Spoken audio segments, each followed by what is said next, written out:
Welcome to this month's special series, Exploring Heart Health, on ReachMD XM157.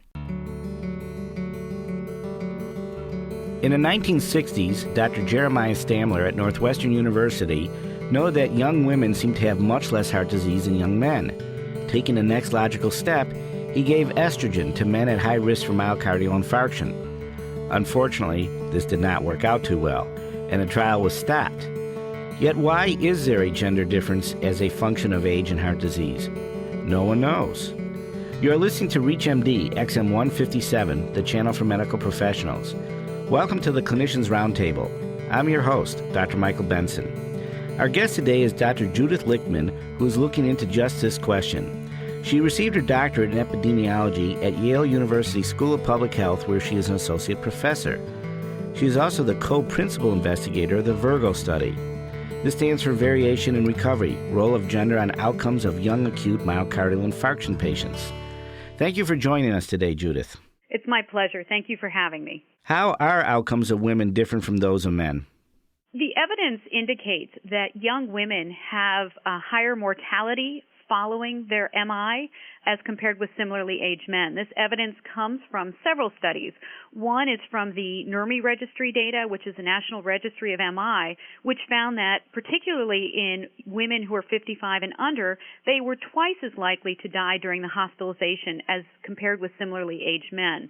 We also found that in looking out for up to 2 years using the Worcester heart attack data, that women were 50% more likely to die at 2 years as compared with similarly aged men. Let's talk about this age business and the gender difference a little bit more. After the age of 55, are women equally likely to die from MI as men, and when do they catch up? It's a great question. The greatest difference does seem to be in the premenopausal age group, which generally is around that cusp, as you mentioned, of 55. Afterwards, there seems to be a leveling off, so that the actual mortality associated with having an MI is pretty similar for men and women. So I think it raises important questions about what could be different for this younger age group. The evidence that we've seen indicates that there could be a very strong genetic component. A study that was conducted here at Yale found that among Swedish twins, young women who had a twin were more likely to die from heart disease as compared to those that did not have the same twin. The differences seem to then disappear as men and women got older. What about the rate of heart disease in men and women? It's lower in the young group of women. Do women ever catch up? Yes, actually, women do seem to catch up. I would say that the differences are more pronounced, as I mentioned, in the premenopausal phase. But once you get to the ages, I would say into about the 70s, you start to see more of a similarity across. So it's easy to guess that hormones have something to do with it. No one knows what, though. Right. And the mortality among the younger women in terms of heart disease, how does it compare with other diseases such as breast cancer? Well, it's interesting you would ask. If you look at, for example, the CDC provides information on what are causes of death in the different age groups.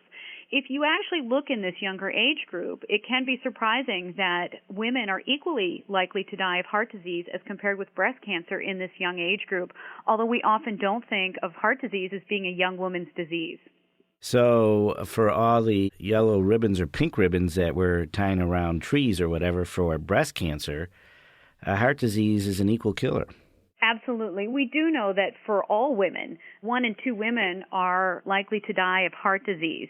The thing that I think is less well understood is that, in fact, for this population, women with heart disease in the younger population is about 5% of all heart disease.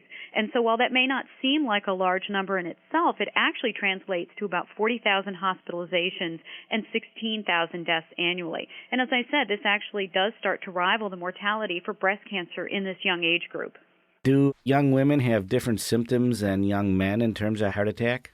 Well, it's a great question. In fact, there's very little information about how young women present with symptoms as compared with young men. Much of the literature has been derived from older populations, which have reported that women are more likely to present with atypical symptoms, things such as indigestion, back pain, jaw pain, which are not considered as traditional as chest pain or arm pain. I would say that I have been fielding two studies that were leading up to our larger Virgo study. One was funded by the American Heart Association, where we interviewed 24 young women who presented to the hospital with heart disease.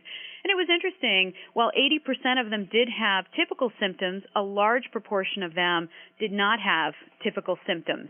Also, we were surprised that only about 4 out of 10 of these women thought there was something wrong with their heart when they were having symptoms.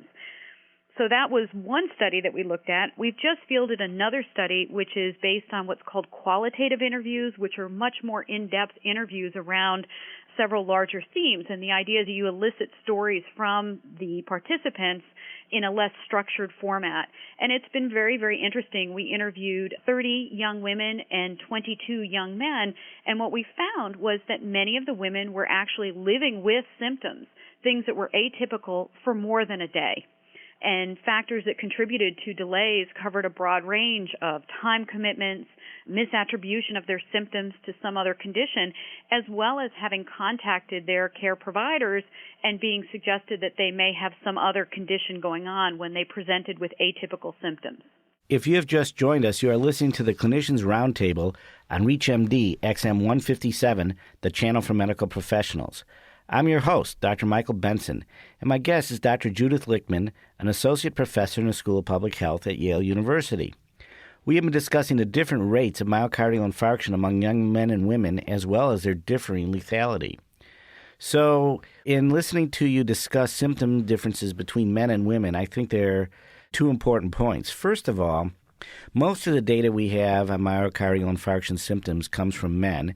And secondly, what data we have on women really comes from postmenopausal women. So I guess the third point is there's even less data on what either young men or young women suffer in terms of symptoms when they're having a myocardial infarction. Is that correct? That is correct. Those are very important gaps in current literature.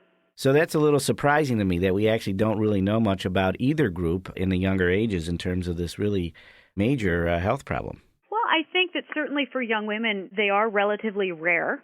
It's important for us to realize that while they represent less than 5%, it's been very difficult to be able to assemble a large group of these women in this age group to try and understand the patterns. Certainly there may be a few people that have been included in some of the other studies, but they've not really been highlighted as a subgroup or stratified in analyses because there just aren't enough of them. I also think, as you point out, the emphasis hasn't really been on the presentation of young men in as much detail. Much of the work that we have has been derived from older cohorts. So I think that they don't really showcase and characterize the presentation for young women because there haven't been any, but also for young men because I don't think it's been a focus. One of the things we're very excited to do in the Virgo study is to really understand this in more detail. We will be interviewing 2,000 young women and 1,000 men about their symptom presentation. And by that, we want to get a sense of for how long did they experience symptoms, what type of symptoms did they have, what were the things that really prompted them to seek care. And we also want to gather whether or not in the period just before clinical presentation, they may have interacted with their healthcare providers. They may have mentioned their symptoms to family and friends, but perhaps not acted on the symptoms quickly. And we want to try and understand what are some of the factors that may delay the prompt recognition and presentation of symptoms of heart disease in young people. What about the gender variation for all ethnic groups? Is there a difference in male and female rates of heart attack in the young age group and their lethality for all the ethnic groups in the United States? Well, there's growing evidence that heart disease may be a very important, certainly it's an important factor for everyone, but there may be higher rates in young African American women. Certainly we see in the current risk factor profiles that young minority women seem to not only have a greater prevalence of any one symptom, but a greater clustering of symptoms. Some of the preliminary work we're doing is showing that perhaps mortality, when you compare just within women, there may be racial differences such that young black women are more likely to die than similarly aged white women using some large national databases. The question for us becomes, how do you look at this? And again, prior studies have really not had the numbers of women in general, but particularly have not been able to focus on minority subgroups. In the Virgo study, we are planning to enroll at least 1/4 of our population will be minority AMI patients, so that we're hoping, although it's difficult to look at all racial interactions, we are eager to try and take a look and understand whether or not there are differences between minority and non-minority subgroups among heart patients. Now, this actually brings up a question not directly related to heart disease, but very directly related to epidemiology and how we know what we know. Certainly in the United States, it seems apparent that there's more and more interracial marriage. And so the question for you, and I know this is a controversy in some studies about demographics, how do you decide who's what race? Does the patient decide? What if the patient is half of one race and half the other? I think it's a very difficult problem having done some of this work. So how does your study reconcile some of these conflicts? Well, I think, as you point out, the emphasis is always on trying to collect information as well as possible. So certainly, as part of the medical record, we will be able to see how the person was categorized during their hospitalization. As you point out, some of these classifications are not always as accurate or good as possible. We are also going to be interviewing the participant. We're asking them to tell us what their race ethnicity would be. Because we're interested in some of the genetic components, we are also asking them about their parents and other family members. So, in fact, we are going to, as best we can, try to understand the race ethnicity as declared by the individual using a variety of questions and source materials about what they say as well as report for their family. And what about the mortality among young black men? Because you had mentioned that heart disease may be more prevalent in young black women.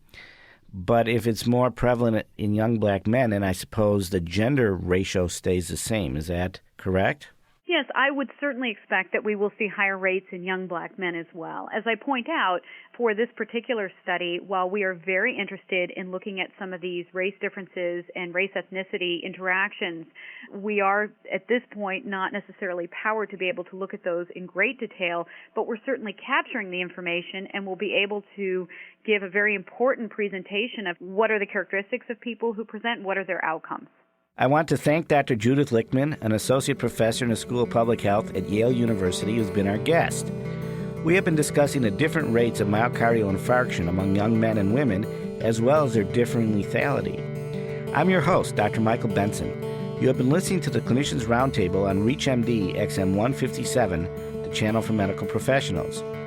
We welcome your comments and questions through our website at reachmd.com, which now features our entire medical show library and on-demand podcasts. Be safe. Be informed. Thank you for listening.